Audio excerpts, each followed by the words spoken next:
제1장 보겠습니다. 멘토의 의미와 필요성. 사람이 태어나 성장하고 살아가는 과정에 누군가의 도움이 필요하다. 부모, 친구, 선생님, 선후배, 이웃 등 그 중 하나가 멘토다. 좋은 멘토를 가진 사람은 멘토가 없는 사람보다 훨씬 더 발전할 수 있다. 안타깝게도 우리 사회는 멘토를 두거나 또 멘토가 되는 일에 익숙하지 못하다. 특히 청소년들, 어린아이들로 내려갈수록 더 심각하다. 결국 아이들은 누구의 도움도 제대로 받지 못한 채 스스로 자기들의 방식으로 문제를 풀어가고 상황을 해결해 간다. 여기서 올바르게 자라야 할 아름다운 묘목들이 제 마음대로 삐뚤삐뚤 성장하게 된다. 이제 좋은 멘토들을 훈련하기 위한 교육과 훈련이 이루어져야 하고, 좋은 멘토가 되고 또 좋은 멘토를 옆에다 두고 사는 삶의 문화가 만들어져야 한다. 그래야 사회적 문제, 청소년 문제들을 해결하고 각자의 재능을 더욱 발전시켜 더 나은 성공적인 삶을 만들어 갈 수가 있다. 그리고 단순한 부모가 아니라 멘토로서 부모가 되어야 하고, 단순한 선생, 선배가 아니라 멘토로서의 능력을 가진 친구, 선생, 선배가 되어야 한다. 우리나라는 이런 멘토에 대한 문화가 이게 없어요. 그래서 아이들도 멘토를 두고 대화하거나 갈등을 풀어가거나 이제 이런 것들이 거의 없죠. 그러다 보니까 도움을 받아야 되는데 도움을 받을 것도 없고 또 받으려고 하지도 않고 그냥 자기 식대로 풀어가고 자기 마음대로 행동해버리는, 그게 남으로 말하면은 좀 이쁘게 손질도 하고 이러면서 잘 커야 되는데 이거 그냥 제멋대로 커버리는 거예요. 이렇게 영양분 주는 대로. 그래서 나중에 이제 이게 고등학교쯤 가면은 이제 꺾을 수 없는, 이제 휠 수 없는 그런 나무들이 돼버려요. 그래서 이제 어린 아이들부터 손을 대야 된다는 이유가 이제 거기에 있습니다.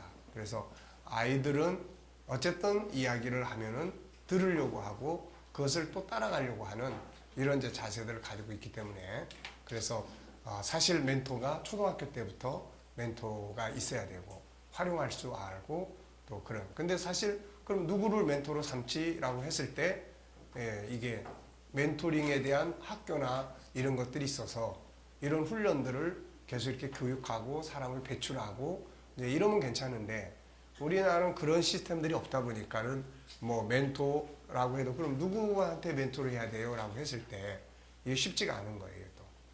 또 자칫 잘못하면 오히려 인격이 좀 잘 안 되는 사람한테 멘토를 받다 보면은 우리나라 요즘 성추행이 어떻고 막 이런 사건들 벌어져 버리고, 그러니까 어떻게 보면은 인격적으로 미성숙된 그런 현실들을 우리가 지금 가지고 있습니다. 그래서 아이들을 다뤄보고 결국 이제 많은 사람들을 상담을 해보면서 내린 결론은 뭐냐면, 보통 이제 그런 심리 질병이나 이런 것들이 보통 이제 유초등학교, 초등학생, 사춘기 요때를 거쳐가면서 그게 이제 상처들을 받기 시작을 해요.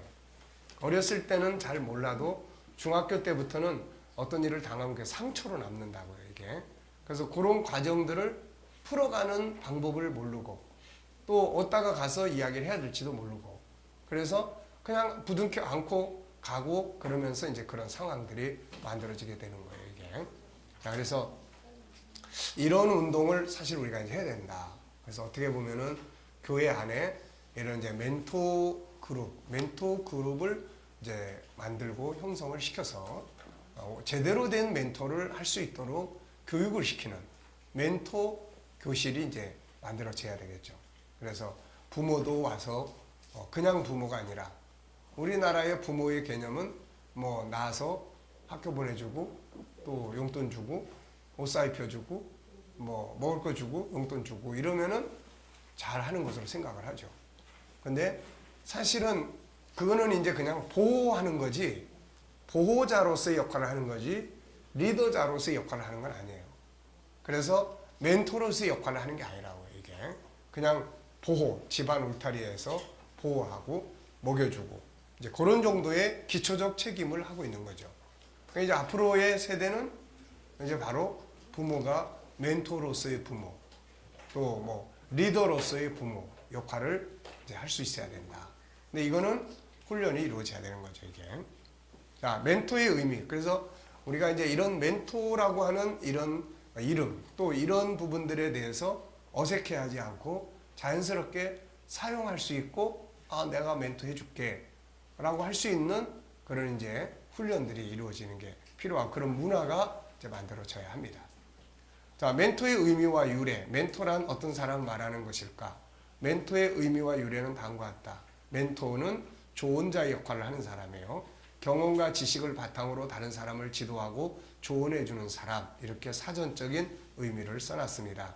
멘토의 유래는 이 이티카 왕국의 오디세우스 왕이 트로이 전쟁에 출정하면서 집안일과 아들 텔레마코스의 교육을 그의 친구인 멘토에게 맡긴다. 오디세우스가 전쟁에서 돌아오기까지 무려 20년 동안이 걸렸는데 멘토는 그동안의 이 왕자의 친구, 선생, 상담자, 때로는 아버지가 되어 그를 잘 돌보아 줬다. 이후로 멘토라는 그의 이름은 지혜와 신뢰로 한 사람의 인생을 이끌어주는 지도자의 동의어로 사용되었다. 네, 그러니까 그 왕자를 돌보고 키우고 교육하고 양육했던 사람, 친구의 이름이 멘토예요. 멘토.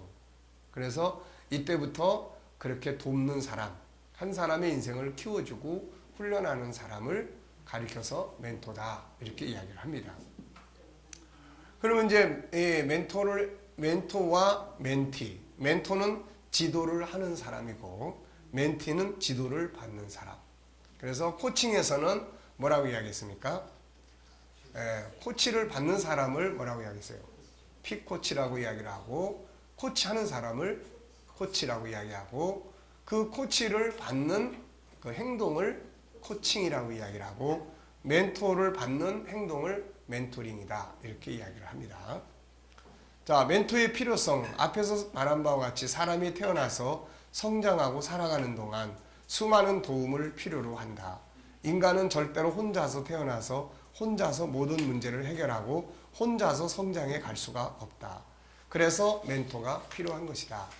멘토에 필요한 영역이 많지만 그 중에 중요한 것 몇 가지를 보면 다음과 같다. 자, 자기 개발에서 멘토가 필요하죠. 자기 개발. 자기 개발하는데 애들이 크면서 혼자서 다 자기 개발 못하는 거예요. 누군가가 도와주면은 훨씬 더 좋게 또 발전할 수 있는 겁니다. 그러니까 우리 애들이 조금만 도와주면은 훨씬 더 발전할 수 있는데 애들도 그걸 안 받으려고 그러는 거예요. 그래서 우리 학생들한테 제가 수련회 하면서 너희들 학교 성적이 어느 정도냐? 그러니까 중간치예요. 그렇게 이야기해요. 그러면 발전할 수 있도록 도와주면 도움을 받으려고 해야 될 거 아니에요, 이게. 근데 안 한다는 거죠, 이게. 예. 그러니까 그만큼 멘토나 이런 부분에 익숙하지가 않은 거예요, 이게. 그래서 도움을 받아야 되는데 도움을 안 받는 거죠. 인간 속에는 엄청난 능력의 보물창고가 있다. 그 이유는 사람 속에 창세기 1장 27절에서 말씀한 바와 같이 하나님의 형상이 들어있기 때문이다. 하나님의 형상, 이보다 큰 천재성, 능력이 어디 있겠는가? 하나님은 이것을 가지고 세상을 다스리라고 하셨다. 그런데 이것은 숨겨진 보물이다. 그래서 숨겨진 보물을 찾아내서 단련하고 훈련해야 쓸 수가 있다. 이것을 세상에서는 자기 개발이라 부르고 우리는 하나님의 형상 회복이라고 한다. 그런데 숨겨진 이 보물을 혼자서는 찾기 어렵다. 반드시 누군가의 도움이 필요하다. 이 도움을 줄 수 있는 사람이 바로 멘토다. 그래서 잠언 20장 5절에 사람의 마음에 있는 모략은 깊은 물 같으니라. 그럴지라도 명철한 사람은 그것을 길어내느니라. 안에 깊은 지혜의 샘물이 있어요. 근데 이것을 끌어내서 써야 되는데 이걸 끌어내서 쓰는 거를 혼자서는 못하는 거죠, 이게. 그러니까 누군가가 끌어내줘야 되는데 명철한 사람이 그렇게 할 수 있다.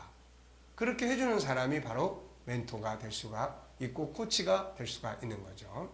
문제 해결, 어른아이 할 것 없이 세상을 살아가는 동안 수많은 문제들을 만나게 된다.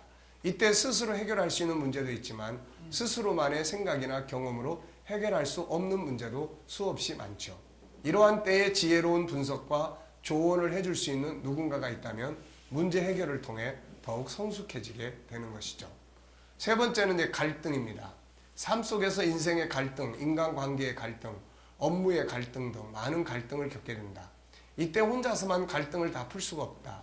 누군가의 도움이 필요할 때가 더 많다. 아이들 역시 많은 갈등을 가지고 있지만 그것을 돕는 멘토들이 없으므로 스스로 해결하려다가 더 큰 갈등으로 가는 것을 많이 보게 된다. 갈등은 푸는 것이죠. 그것을 풀어가는 데는 지혜와 용기 그리고 기술이 필요해요. 이것을 도울 수 있는 멘토가 필요한 겁니다. 자, 변화와 발전. 사람은 누구나 변화와 발전이 필요하죠. 어린아이가 성장해 가는 것처럼 인생도 변화와 발전이 있어야 합니다. 우리들의 목회 현장도 그래요. 항상 변화와 발전이 있어야 되죠. 그것이 질적이 됐든 양적이 됐든 뭐가 됐든 간에 변화와 발전이 있어야 재미있는 목회가 될 수가 있는 거죠.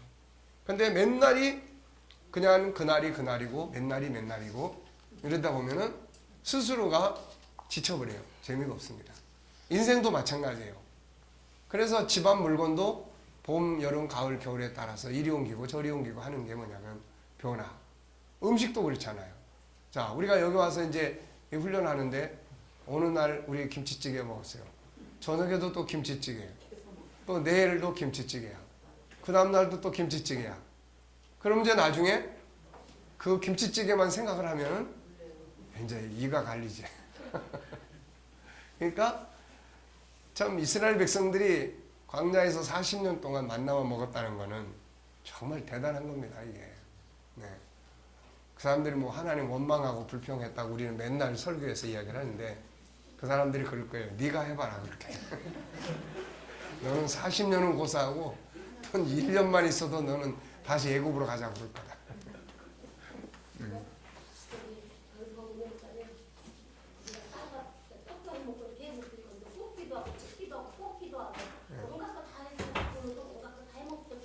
그래서 다 했어도 뭐 메뉴가 몇 가지나 나왔겠어요.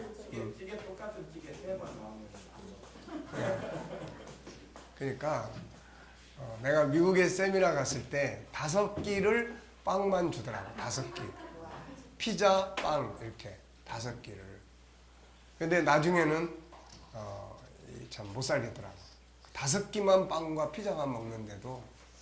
그래서 사정 해가지고 갔는데 저 중국 뷔페 식당으로 갔어요. 거기 가니까 밥도 있고 중국식은 이제 그런 게 있잖아요.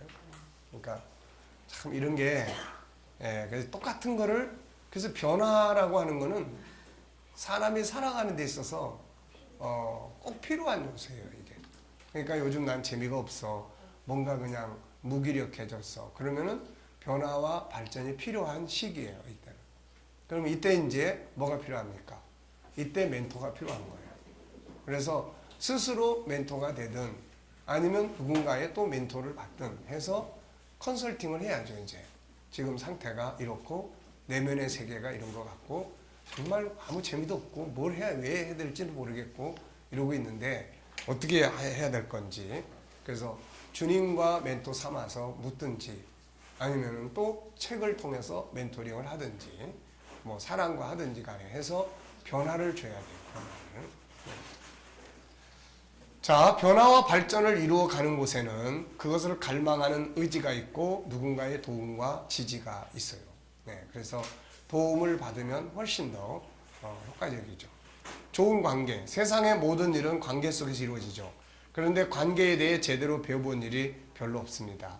업무적 기술은 배웠지만 막상 그 일을 함께 풀어가야 할 관계를 잘할 수 있는 기술을 배운 일은 별로 없습니다. 그래서 많은 사람들이 기술, 이거는 기술은 뭐예요? 지적 재능이죠. 이게 모자라서가 아니라 관계, 이건 뭐예요? 감성 재능이에요. 이게 약해가지고 문제가 되는 거죠. 카네기 연구소의 연구 결과를 보면 실패한 사람 중 93%가 관계에 실패한 사람이고 나머지 7%만 능력이 모자라서 실패한 사람이라고 한다. 이렇게 중요한 인간관계 역시 옆에서 멘토가 돕는다면 훨씬 좋은 결과를 갖게 될 것이다. 새로운 리더십, 시대의 변화와 발전에 따라 가정이든 직장이든 곳곳에는 새로운 리더십을 필요로 하고 있다. 사람은 리더십의 자원을 가지고 있죠. 역시 자기 자신 역시 새로운 리더가 되고 싶어 해요. 그런데 이건 역시 혼자만의 힘으로 만들어갈 수 없어요. 이때 좋은 멘토가 옆에 있다면 새로운 리더십을 훈련하는 데 아주 큰 도움이 되죠. 자기 성장, 사람은 평생을 성장해 가야 합니다. 육체적 성장뿐만 아니라 영적, 정신적, 성품적 성장을 해 가야 해요. 바울은 성장하지 못하고 살아가는 사람들을 다음과 같이 지적합니다. 자, 한번 쭉 읽어볼까요?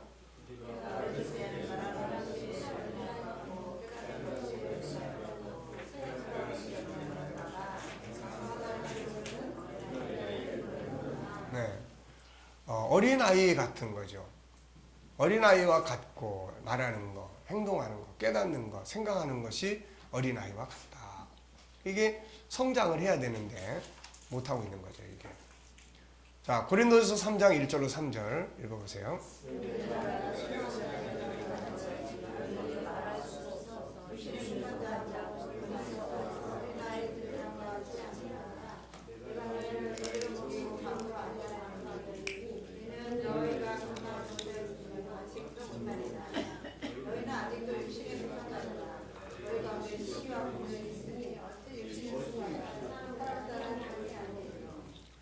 네, 이 사람들은 지금 자기들은 아주 신령한 사람들이죠.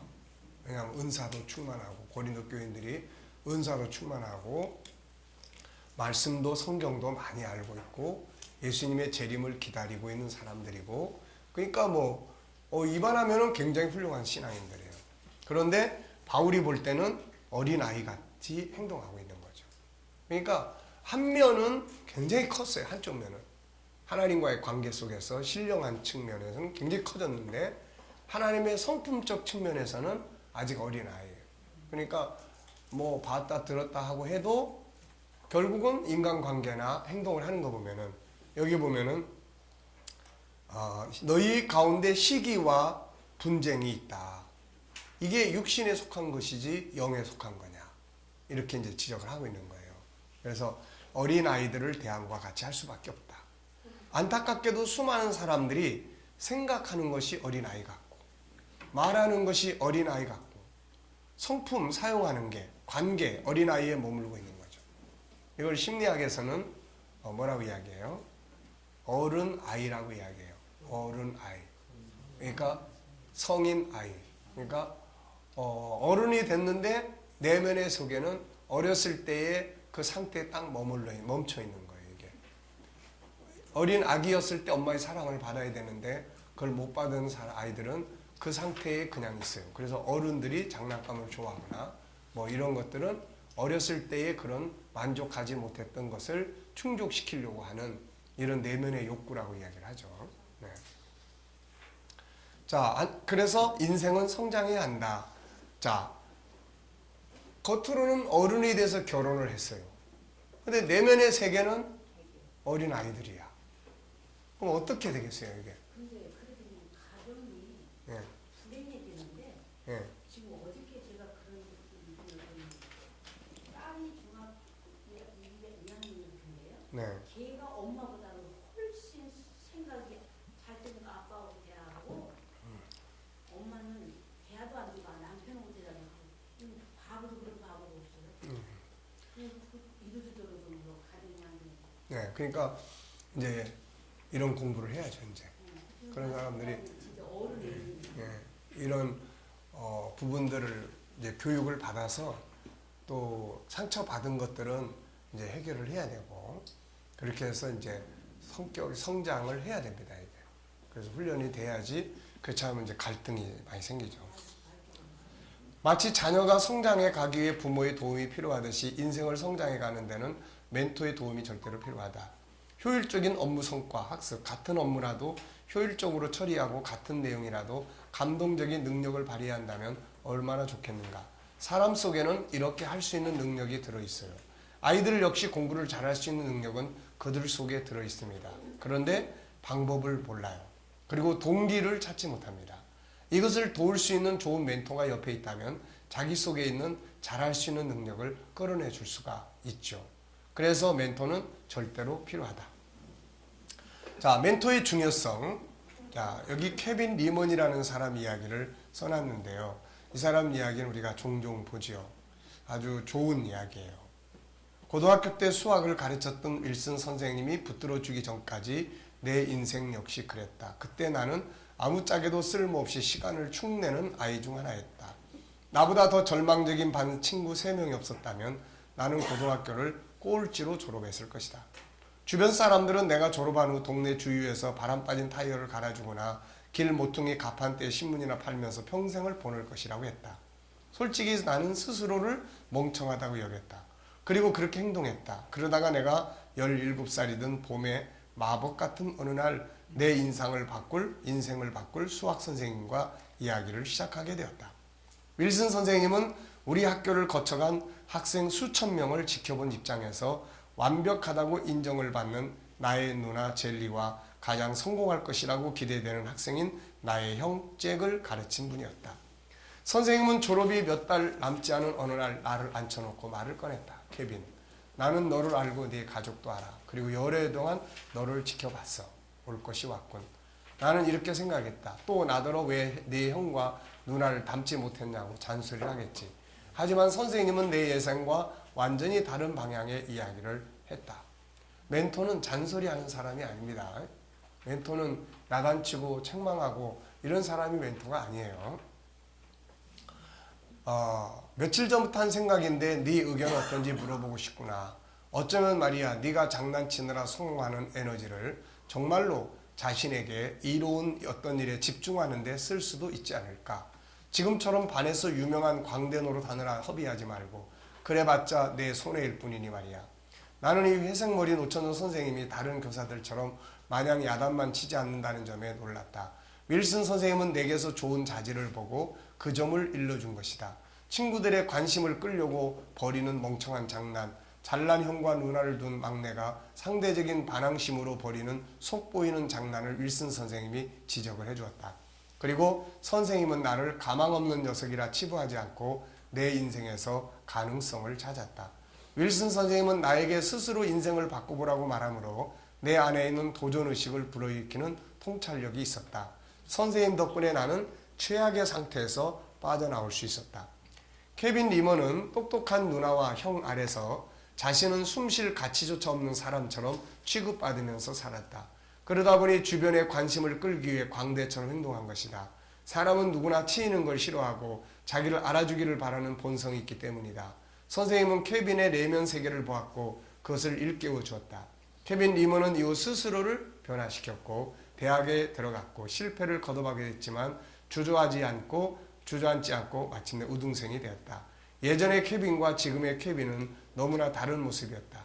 다음에는 박사학위를 취득했고 그는 35종 이상의 책을 썼으며 다양한 방송에서 헤아릴 수 없는 많은 활동을 하고 있다.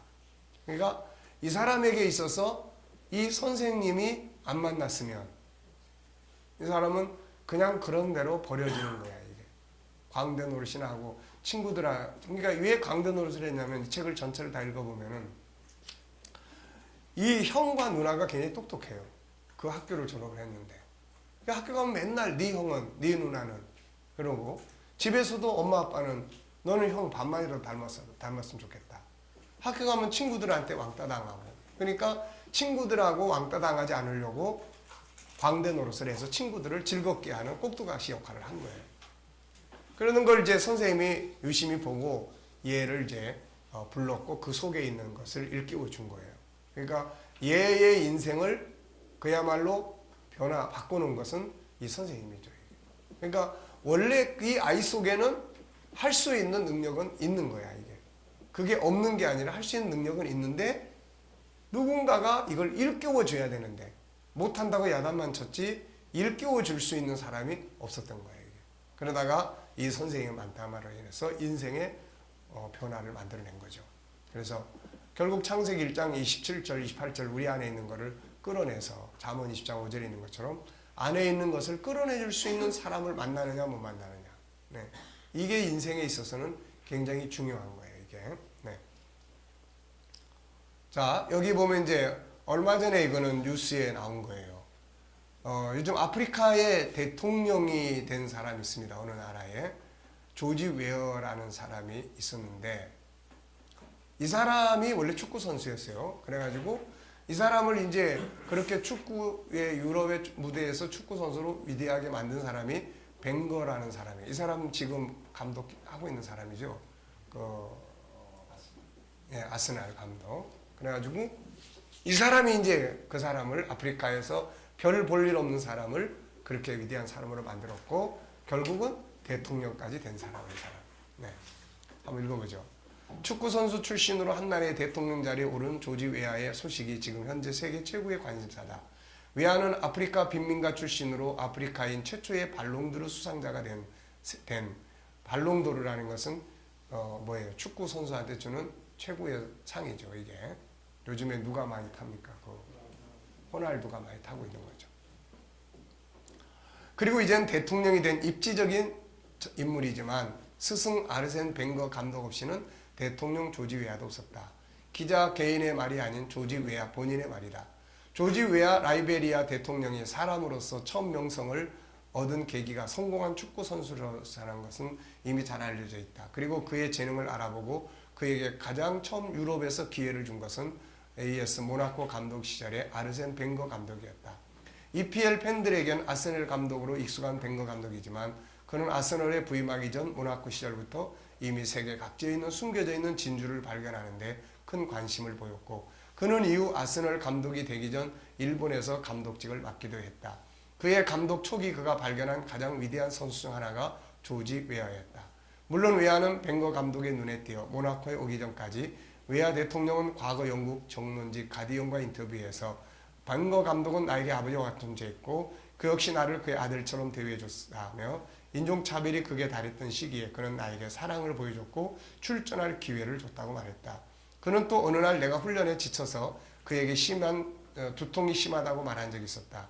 그는 내게 힘든 것은 알지만 나에겐 재능이 있으며 더 노력한다면 세계 최고의 선수가 될 수 있다고 말했다며 나는 그의 말을 듣고 계속해서 노력했다고 말했다. 또 그는 벵거 감독에 대해 벵거 감독이 아니었다면 내가 유럽에 진출할 수 있는 가능성은 없었을 것이다 라고 덧붙였다. 그의 말 그대로 벵거 감독의 눈에 띄어 모나코에서 재능을 꽃피운 웨어는 그 이후 발롱도르를 수상하는 등 세계 최고의 선수가 되었고 그의 정치 인생 역시 아프리카인 출신으로 유럽에서 최정상에 올랐던 그의 스토리와 경력이 있었기에 가능했던 일이었다. 묘하게도 웨아의 대통령 당선이 확정된 날 아르센 벵거 감독은 EPL 최다 경기 지휘 기록을 세웠다. 예. 그러니까 이 사람한테는 이 벵거라고 하는 감독이 아주 중요한 멘토가 됐던 거죠, 이게. 자, 요거는 얼마 전 이야기예요. 우리나라 박항서 감독이 베트남에서 아주 영웅이 되고 있죠. 예, 베트남 대사가 이제 한 이야기입니다. 응우옌 대사는 행사가 끝난 후 풋볼리스트와 한 인터뷰에서 박항서 감독이 지닌 훌륭한 지도력을 봤습니다. 박 감독은 예전과 같은 선수로 경기했는데 박 감독이 이끈 다음부터는 정말 다른 정신력으로 다른 결과를 냈습니다. 지도자가 지닐 수 있는 위대한 능력은 선수 개개인이 가장 잘하는 것을 끌어내는 것입니다. 박 감독은 그런 능력을 지녔습니다. 라고 칭찬했다. 그가 가장 주목한 부분은 정신력이다. 응우옌 대사는 베트남은 아무도 예상하지 못한 일을 해낸 나라라며 기적은 정신력과 의지에서 온다고 생각합니다. 체력과 정신력만 이야기할 수는 없습니다. 박 감독은 선수들 정신력을 고취시켰습니다. 라고 말했다. 자, 그러니까 이분이 가서 한 일은 그 속에 들어있는 것을 끌어내게 한 거죠. 이게 끌어내게 한 겁니다. 그래서 그런 부분들이 바로 리더자의 역할이에요. 그래서 똑같은 사람인데 어떤 리더자를 만나느냐에 따라서 그 사람의 재능이 이렇게도 바뀌고 저렇게도 바뀌고 그러는 거죠. 이게 빛을 발할 수도 있고 그러는 겁니다. 우리 안에는 정말 세상을 다스릴 수 있는 엄청난 재능이 들어있음에도 불구하고 세상에 와서는 그거를 극히 작은 부분만 그저 어떻게 보면 본능적인 부분만 사용을 하다가 끝나버리는 경우가 너무 많은 거죠. 이게. 네, 그래서 이런 것들이 이제 멘토의 중요성을 보여주는 거죠. 우리가 지금 아이들을 데리고 교육을 하고 자녀를 키우고 있지만 과연 나는 아이들을 그냥 먹여주고 입혀주는 기본적인 보호자의 역할만 하고 있는 건지 아니면 아이들을 못한다고 아무것도 도와주지 않으면서 못한다고 야단만 치고 있고 그리고 안 되는 점을 지적만 하고 있는 이런 리더자인지 이런 사람들은 아이들의 재능을 점점 더 이제 창고를 막아버리는 역할을 하고 있어요. 반면에 아이들 속에 들어있는 탁월한 재능을 끄집어낼 수 있는, 그래서 그것을 훈련해서 빛을 발하도록 만들어주는 그런 역할을 하고 있는가. 그런 역할을 하는 사람이 바로 멘토다, 그런 이야기죠. 뭔 말 아시겠습니까? 네. 어떤 것 같으세요? 네. 우리가 네, 그렇죠. 네, 저를 만나서 이 고달픈 시간을 갖고 있지만, 이제 어떻게 보면은 여러분들 속에 있는 하나님의 형상에 대한 재능들을 이제 끌어내는 겁니다. 이게. 교육을 통해서. 그리고 이제 이거를 여러분들이 중요한 것은 멘토와 멘티가 그래서 같은 이제 마음을 갖는 것이 아주 중요하죠. 그래서 이거를 활용하면 해볼수록 그 속에서 우리의 뭔가가 개발되고 활용이 된다는 거죠, 이게. 근데 그렇지 않으면은 가지고 있으면서도 우리 안에 있는 엄청난 것들을 가지고 있으면서도 그냥 항상 밖에서 뭘 찾으려고만 하고 이제 이러다가 그냥 세상 보내면서 뭔가 아쉬운 거죠. 뭔가가. 네, 그러니까 우리가 목회라는 것도 결국은 복음을 전해서 사람을 살리지만, 그 다음엔 복음을 가진 하나님의 그런 창조, 하나님의 작품을 빛나게 만드는, 이것이 이제 목회의 또 한 영역이 되어야 되는 거죠, 이게. 그래서 사람들이 나를 만났을 때 치유를 받는다는 느낌, 나를 만났을 때 뭔가 자기가 발전된다는 느낌, 네, 이런 거를 갖도록 하는 것이 우리 목회자들이 해야 될 중요한 부분입니다. 그러면 사람들이 나 좀 맡아주세요, 이제 이렇게 돼야지 되는 거예요.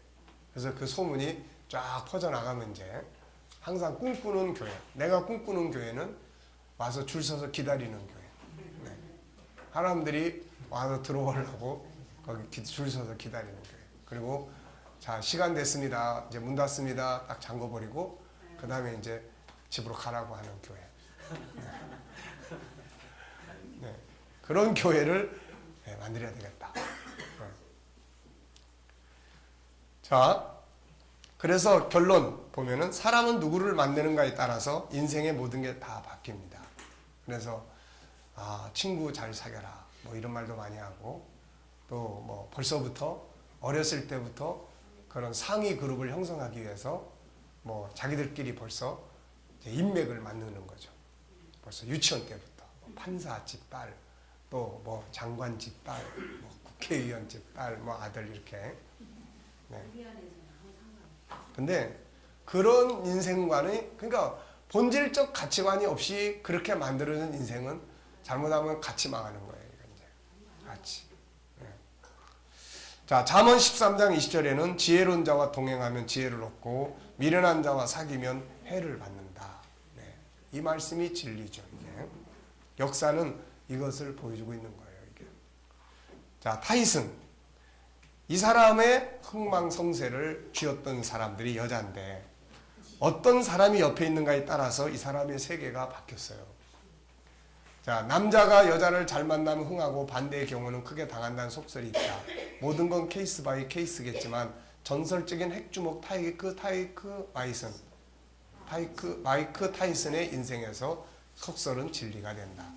타이슨의 첫 번째 아내는 로빈 기븐스였다. 그의 단일 경기 대전녀는 메이저리그 최고 선수의 몇 년치 연봉에 해당했다. 그러나 당시에 타이슨은 격변의 시기를 겪고 있었다. 로빈 기븐스가 모든 걸 망쳐놨죠. 우리는 돈 킹의 유혹으로부터 마이크를 지켜내기 위해 노력하고 있었습니다. 킹은 가진 수단을 동원해 그를 유혹했거든요. 그리고 기본스까지 나타나자 마이크는 우리를 만날 시간차 없었어요. 우리는 마이크에게 주로 잔소리만 했으니 그 역시 우리를 만나기 부담스럽겠죠. 그러던 어느 날 기분스가 나타났어요. 자신이 미세스 마이크 타이슨이니 앞으로는 모든 비즈니스를 자기에게 보고하라고 하더군요. 그래서 우리는 그때 마이크에서 손을 뗄 수밖에 없었죠. 타이슨은 은퇴할 때까지 복싱에서만 3천억 원 이상을 벌어들였지만 2003년 파산하고 말았어요. 타이슨을 아는 모든 사람들이 그는 이제 끝났다라고 말을 했습니다. 그러니까 이 여자 때문에 망해버린 거예요, 이렇게. 그런데 타이슨이 다시 재기를 했습니다. 2010년대에 들어와 타이슨은 스포츠 미디어의 새로운 아이템으로 급부상을 했죠. 술이나 약물에 취하지 않은 상태로 나타나 과거를 회상하며 과거에 대한 진심 어린 고백과 참여를 시도하는 타이슨의 노력은 미국뿐만 아니라 전 세계의 스포츠 팬들에게 엄청난 감동을 선물합니다. 그는 전국을 순회하며 자신의 처참했던 어린 시절과 13세에 38회의 체포를 당했을 정도로 흉폭했던 과거, 링에서 이룬 영광과 이면의 공허함에 대해 담담하게 털어놓았다. 마이크 타이슨의 모놀로그 쇼는 대단한 반향을 일으켰다. 2013년 폭스 스포츠는 그에 대한 6부작 휴먼 다큐멘터리 빙 마이크 타이슨을 제작을 했다. 타이슨은 폭스 스포츠의 다양한 프로그램에 출연해 각광을 받았다. 또한 UFC에서도 그는 징객으로 웅숭한 대접을 받고 있다. 광고계의 러브콜이 쏟아지는 건 당연한 수순이었다. 타이슨의 재기 배경에는 한 여성이 존재를 해요. 세 번째 아내인데 라키아 스파이서. 그는 2009년에 타이슨과 결혼했고 그 직후 타이슨은 방송인으로 새로운 경력을 쌓기 시작했다. 그녀가 어떤 방법을 썼는지는 확실치 않지만 그녀는 타이슨이 술을 마시지 않도록 만들었고 카메라 앞에 나서도록 유도했다. 그녀와의 결혼 이후 타이슨은 영화 행오버에 출연했고 유명 뮤지션의 뮤직비디오에서 어설픈 코믹 댄스를 선보이기도 했다. 폭스의 다큐멘터리를 보면 그녀는 광고주와 타이슨이 협상을 하는 자리에 타이슨과 동행해 수완을 발휘하기도 한다. 기분스라는 여인이 망가뜨린 타이슨을 스파이스라고 하는 여인이 다시 부활시킨 셈이다 라는 이야기예요. 네. 그렇다고 뭐 결혼을 3번씩 하라는 이야기는 아니지만 네. 어떻게 누구를 만나느냐에 따라서 참 사람이 이렇게도 바뀌고 저렇게도 바뀐다 하는 겁니다. 그러니 참 이런 거를 알고 나면 멘토라는 것이 없이 큰 우리 아이들이 참 얼마나 안타깝습니까? 이게. 그래서 좀 훌륭한 멘토가 옆에 있어서 도와줬으면은 훨씬 더 속에 있는 재능을 꽃피우고 발전할 수 있었을 텐데 그런 것이 없이 제멋대로 나무가 커가다가 바람 부는 쪽으로 기울어지고 그러면서 강풍도 맞고 이러면서 나중에 이제 아픔도 겪게 되고 이제 이렇게 되는 거예요. 이게. 쉽게 말하면은 불량아가 되고 싶어서 학교 가는 애는 없다는 거고 처음에 학교 갔을 때부터 불량아는 없다는 거죠. 이게. 그러니까 그 모든 것은 다 주변 상황과 관계 속에서 만들어지는 거예요. 어떤 선생님을 만나느냐, 네. 어떤 친구가 옆에 있느냐, 어떤 것들이 어떤 정보가 그 옆에 있느냐에 따라서 그 아이가 커가는 거예요. 그러니 우리가 하나님의 뜻이라고 보면은 뭐 하나님의 뜻 가운데서 된 거지 뭐라고 할 수도 있지만 그러나 현실적으로 보면은 아쉬운 점들이 굉장히 많은 거죠. 이게. 그래서 참 우리가 옛날에 결혼을 하고 아이를 낳았을 때 이런 내용을 좀 알았더라면 어떻게 키웠을까? 물론 지금 이렇게 큰 것이 더 잘 됐는지도 모르죠.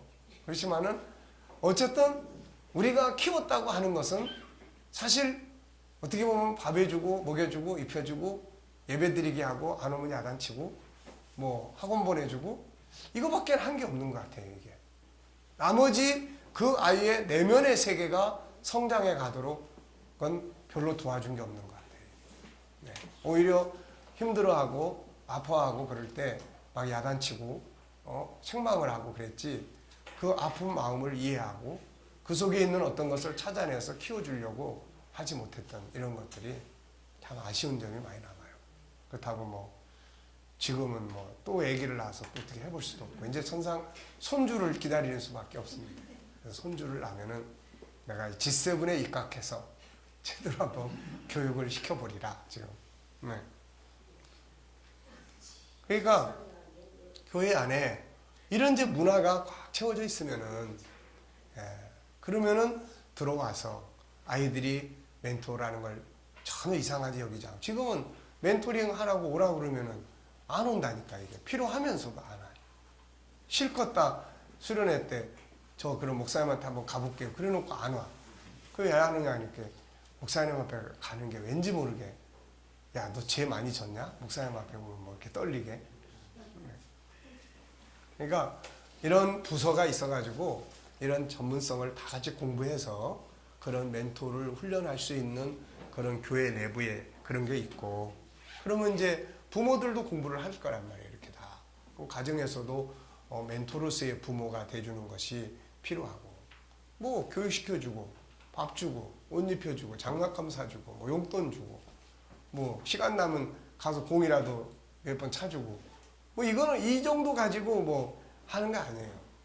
내면의 세계를 키워줄 수 있는, 내면의 세계를 키워주고 끌어내줄 수 있는 그런 질문을 할 줄 아는, 또 그런 부분들을 데리고 다닐 수 있는, 그런 부분들을 토론할 수 있는, 그럼 그 속에서 좀 더 많은 세계를 이렇게 바라보고, 또 그 속에서 좀 더 재능을 이렇게 꽃피울 수도 있었을 텐데, 한편에서는 기계처럼 큰 듯한 것도 있고 뭐 이런 거, 네, 좀 아쉬운 감들이 많이 있죠.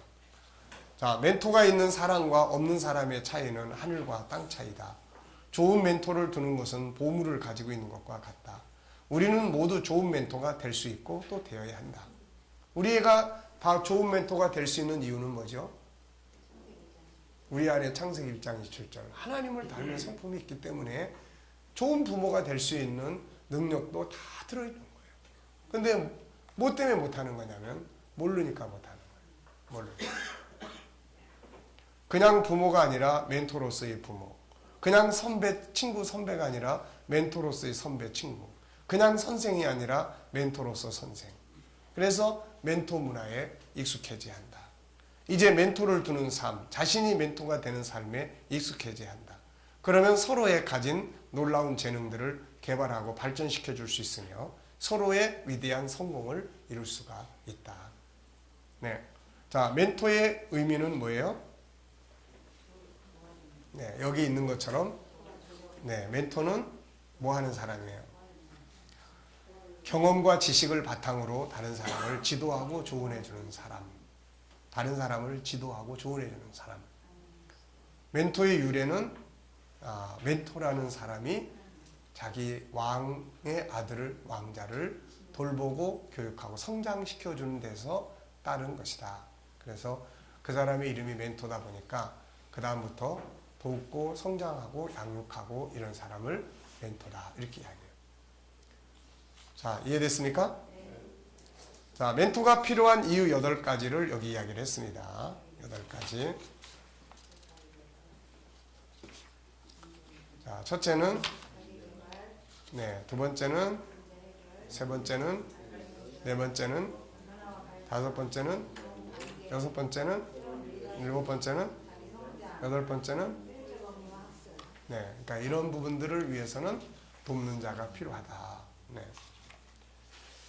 자, 그래서 과외 선생을 하든 뭘 하든 우리가 이런 멘토로서의 과외 선생이 된다면 훨씬 더 아이들의 마음을 돌봐줄 수가 있죠. 이게 그냥 선생, 티칭, 어느 과목 가르치는 이것만이 아니라 멘토는 그것만 하는 사람이 아니에요. 멘토는 정신, 영혼, 육체 전체를 보살피고 살피는. 그러니까 사실 멘토링이라고 하는 거는 우리 G7 전체의 영역이에요. 이게 전체를 다 다뤄서 사람 하나를 이끌어가고 다룰 수 있는 사람을 멘토라고 이야기를 합니다. 자, 본장에서 멘토의 중요성이 뭡니까? 우리가 나부터 바꾸라는 사람의 저자, 네, 그 사람의 이야기, 케빈 리먼, 또 아프리카 출신 대통령, 또 뭐 타이슨 이런 사람들의 이야기를 보면은 사실 참 멘토의 역할이라는 게 얼마나 중요한지. 다니엘은 그러고 보면 참 대단한 위대한 인물이죠. 왜냐면은 그 사람은 뭐 이제 당시의 바벨론의 왕, 또 메데 바사의 왕의 멘토예요. 그 사람은 왕이 해결하기 힘든 문제만 있으면 다 가지고 와서 다니엘한테 물었으니까 그만큼 위대한 역사를 만든 거죠. 자, 멘토가 있다면 어떤 도움이 되고 있는가? 자신이 멘토의 역할을 하고 있는가? 있다면 상대방이 어떤 도움이 되고 있는가? 멘토로서 전문적인 훈련을 받아본 일이 있는가? 지금 우리는 멘토 훈련을 하고 있는 거예요. 지금 훈련을 하고 있는 겁니다. 자, 그래서 여기 이제 둘, 넷, 여섯, 여덟, 12개. 멘토의 자격이에요. 그래서 멘토는 그러니까 계속 이야기하지만 그냥 선배님 뭐 좋은 좀 하나 해주세요. 이런 정도가 아니고 제대로 체계 있게 교육하고 성장시키고 재능 개발을 해주고 할 수 있는 멘토 교육을 제대로 받은 사람. 이런 사람의 정식적 멘토를 하려면 이 자격을 갖춰야 된다 하는 거예요. 뭐 여기에 어느 대학을 졸업한 사람 이런 게 아니고, 네. 여기서는 뭘 이야기하고 있어요? 사람을 아는 자. 사람을 우선 알아야 돼요. 네. 두 번째는 내면이 건강한 사람. 자기 내면이 병들어 있으면은 좋은 멘토를 할 수가 없어요. 네. 우리가 노래를 불러도 자기가 슬픈 인생을 가진 사람은 꼭 이렇게 슬픈 노래를 불러요. 그러니까 멘토를 하더라도 자기 내면에가 상처가 많고 이런 사람은 꼭 그런 방향에서 사람을 이끌어가요, 이게. 그러니까 내면에서의 건강한 사람. 세 번째는 성숙한 인격자. 성숙한 인격이 안 되면 잘못하면 문제가 된다고요, 이거. 막 매를 때린다든지 말 안 듣는다고, 또 뭐 성추행이나 뭐 이런 사건에 휘말린다든지, 뭐 말을 함부로 해가지고 상처를 받게 만든다든지 뭐 이런 문제가 생겨요. 그 다음에 다양한 경험자. 그 다음에 이제 공부를 계속하는 사람. 뭔가 남을 지도하기 위해서는 끊임없이 자기가 공부하지 않으면 안 되는 거죠, 이게. 그래서 공부하는 사람. 그 다음에 멘토 훈련을 받은 사람. 그 다음에 자기가 말하는 것들을 사는 사람. 그 다음에 재능 개발을 해줄 수 있는 사람. 그리고 치유, 재생시킬 수 있는 사람. 그 다음에 올바른 가치를 가지고 있는 사람. 그 다음에 부모의 마음을 가진 사람. 그리고 영성을 가진 사람. 이 정도 되면은 아주 특급의 멘토가 되는 겁니다. 특급 멘토. 네. 이런 사람은 돈을 많이 주고라도 옆에다가 두고 해야 돼요, 이게. 네. 그렇죠. 이 경제적인 문제 때문에 조언 한마디 들으려고 워렌 버핏이라는 사람에게 점심 식사 한번 같이 하려고 막 1억 5천만 원씩 경매에 붙여요, 그거를. 그래서 경매에 붙여가지고 돈을 제일 많이 써낸 사람이 같이 점심 먹으면서 경제에 대한 한마디의 조언을 들어요.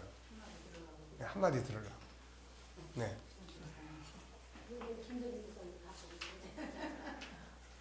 그러게요. 내가 아직 가치를 사람들이 잘 몰라가지고 아직 빛을 덜 발하고 있습니다. 네. 자, 그 다음에 이제 멘토 목표와 진행 과정. 그래서 요거는 1, 2, 3, 4. 요거는 이 책을 공부하면서 꼭 외우셔야 될 내용이에요. 요 1, 2, 3, 4. 그래서 1번 멘토의 자격 12가지. 네. 네. 사내 공다공, 맨모, 재치, 올부영. 우리 동네에 부영 아파트가 있어요. 네. 그래서 올부영. 그래서 사내 사내 성다공, 그 다음에 맨모, 재치, 올부영. 이렇게 이제.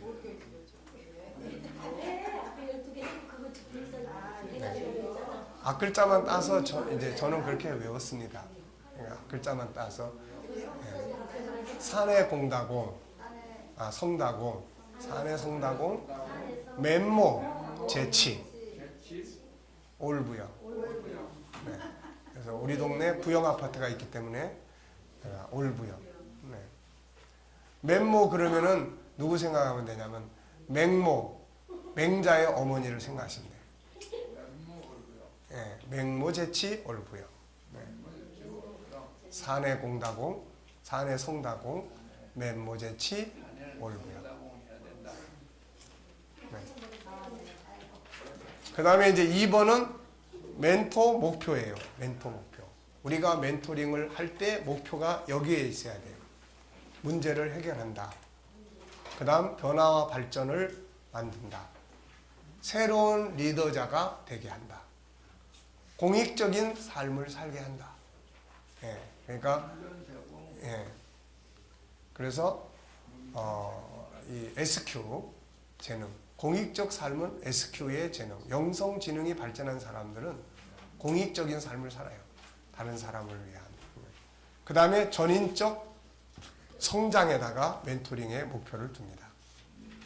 그래서 어느 한 영역만을 멘토링하는 게 아니라 전체 영역을 이제 멘토링을 하는 거죠, 이게. 그래서 이제 멘토링을 하기 위해서 온 사람이 어떤 갈등 때문에 왔다 그러면 이건 문제 해결적이고, 그 다음에 뭐 학습이나 뭔가 자기가 하고 있는 일을 좀 발전시키겠다 그러면은 변화와 발전에 대한 거고, 그 다음에 이제 상담 멘토링 말고, 그 다음에 이제 교육. 그래서 우리 학생들은 세 가지로 합니다. 마음 아픔도 세 가지예요. 결국은 하나는 이제 오프닝을 통해서 대화를 나누고, 그 다음에 이제 교육이에요. 교육, 공과 교육.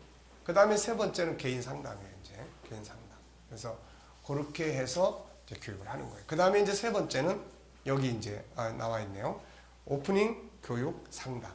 그래서 오프닝을 잘 활용해서 인간적 관계를 형성하고, 그 다음에 교육을 시키고, 그 다음에 개인적 상담. 지금 주일학교 애들 그 5학년, 6학년 애들 두 회를 하고 있는 애들은 그런 방식으로 해요. 왕교실을 해서 끝난 다음에 뭐 상담할 사람, 이번 주에 상담이 있는 사람, 그래서 없으면 그냥 가고, 있으면은 상담을 이제 해요. 그 속에서 이제 우리가 상담의 요소들을 담아서 하는 겁니다. 그 다음에 이제 멘토링 하는데 사용하는데 많이 사용되는 도구들이에요. 이거 5가지 성품이 일단 도구입니다. 5가지 성품이 도구예요. 경청, 듣는 거고, 공감, 그 다음에 질문하는 거. 질문이 아주 중요해요. 질문이.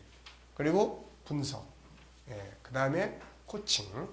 어떤 문제 하나를 실천하게 하려면 코칭 방법이 사용돼야 돼요. 그러니까 코칭은, 이 멘토링은 전체적인 거고, 코칭은 어떠한 문제 하나를 해결하기 위해서 사용하는 방법이에요, 이게. 아시겠죠? 네. 자, 10분간 휴식하겠습니다. 그러니까